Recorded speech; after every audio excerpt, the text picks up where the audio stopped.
أخباركم إيه؟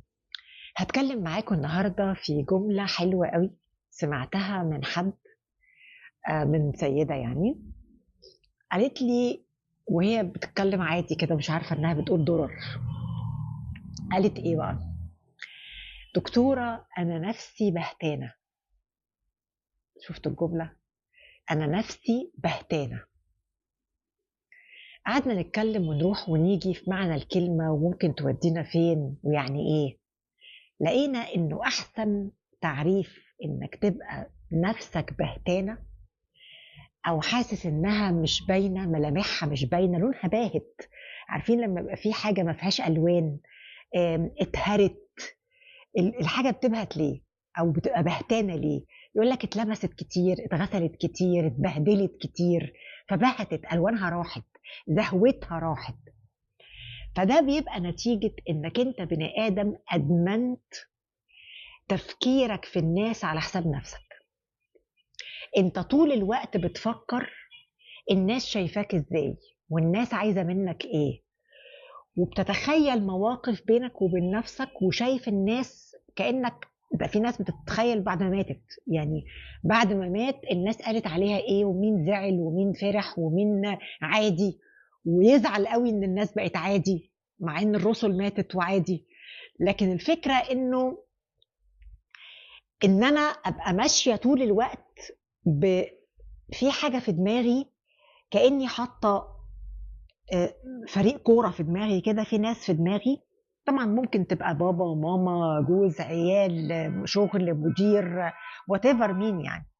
ببقى حاطاه في دماغي وحاطة ان الشخص ده او الاشخاص دول بيتكلموا، بيقولوا، بيشوفوا، بيزعلوا، بيفرحوا، بيحترموا، بيحبوا، بينتقدوا، وانا مش معايا اساسا.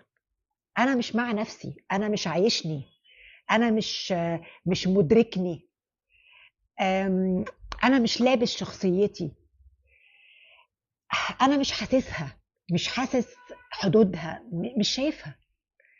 فلما تكون مش شايف، يقول لك مغلوش، يقول لك الصورة باهتة، الصورة مالها. فالواحد بيبقى عايز ايه؟ يجيب نظارة كده او يجيب، يعني يعدل في زرار او حاجة عشان يشوف الالوان بوضوح. يبقى انت محتاج تعمل ايه؟ محتاج تعمل تعديل في نظرتك. انت شايف الدنيا ازاي؟ انت شايف ايه المطلوب؟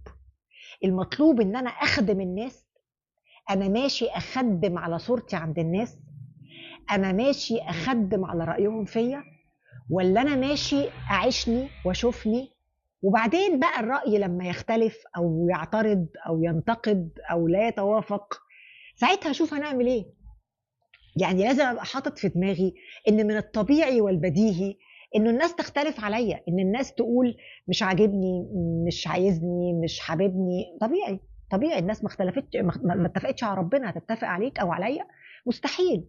لكن لما انا ابقى عارف ان ده منطقي وده طبيعي يحصل، لا. البني ادمين بقى لنفسهم بهتانه دي شايفين مش من الطبيعي.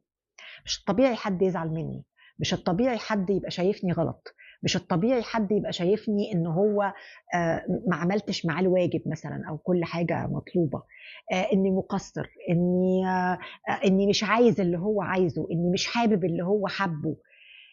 ازاي هو شايف ان ده الطبيعي؟ انه لازم ابقى انا تمام على الشعره مع الناس دي، يا اما هيبقى في مشكله. طب انت كده معناها ايه؟ ان حضرتك ضد، انه حضرتك طول الوقت عايش علشان تشوف هم عايزين ايه. طب هم اتغيروا في الحياة، هم كبروا، هم صغيرين، هم واتيفر، وتغيرت ارائهم وتغيرت حياتهم وتغيرت نفسيتهم وتغيرت طلباتهم. انت تعمل ايه في روحك انت بقى؟ تبقى ماشي بقى عمال تعدل الموجة زي الراديو كده، اللي هو النهارده هجيب دي وبكره اجيب دي وساعه اجيب دي وساعه اجيب دي، ولا تعمل ايه في نفسك؟ فانت لازم تبقى عارف ان انت كيان مستقل وهم كيانات مستقلة، وان الكيانات دي ممكن تخبط في بعض نتيجة اختلافها، وان هذا الاختلاف ده اكبر دليل ان احنا مستقلين، وان كل واحد هيتحاسب بطوله سواء في الارض او في السماء. والطبيعي جدا ان لولا دفع الناس بعضها لبعض لفسدت الارض، ده شيء طبيعي. لكن انك انت تعتبره ان هو مش طبيعي، فانت طول الوقت ماشي على حبل، انك خايف تزعل ده، وخايف حد يبقى شايفك غلط، وخايف انك انت تقول كلام الناس تحس انه غريب، وان رايك ده يبقى يقولك رايي غلط. يعني ايه غلط؟ ده رايك، يعني يطلع غلط انت اللي تتحمله، يطلع صح انت اللي تتحمله، هو مالهم هم؟ فده المهم قوي ان انا افهم انه انا الطبيعي بتاعي ان اكون مستقل ومختلف، والطبيعي ان هذا الاستقلال والاختلاف هيؤدي حتما الى دفع او الى تعارض او الى انتقاد، وانه اسلوب الانتقاد اللي هتقابل بيه والله اسلوب كويس هقبله، اسلوب كويس مش هقبله، وهكذا. لكن ان انا ابقى ماشي بتلون بلونهم، اللي اصفر ببقى اصفر والاحمر ببقى احمر وانت ساعات بتتهم بالنفاق وانت لا منافق ولا حاجه، انت اغلب الغلب، بس انت بتبقى عايز تبقى من الجماعه. يعني انا الناس دي بتتكلم في كذا، الناس دي بتحب كذا، الناس دي بتقول كذا، الناس دي عندها الخبره الفلانيه، فتلاقيني ساعات بفشر، يعني بقول خبرات مش عندي، او مكسوف انها مش عندي، او حاسس بعار ان انا عمري ما سافرت السفريه دي، او دخلت النادي ده، او كلت الاكله دي، او جربت القعده مع ناس بالشكل ده. طب ده عادي، ما هو حضرتك عندك حاجات تانية.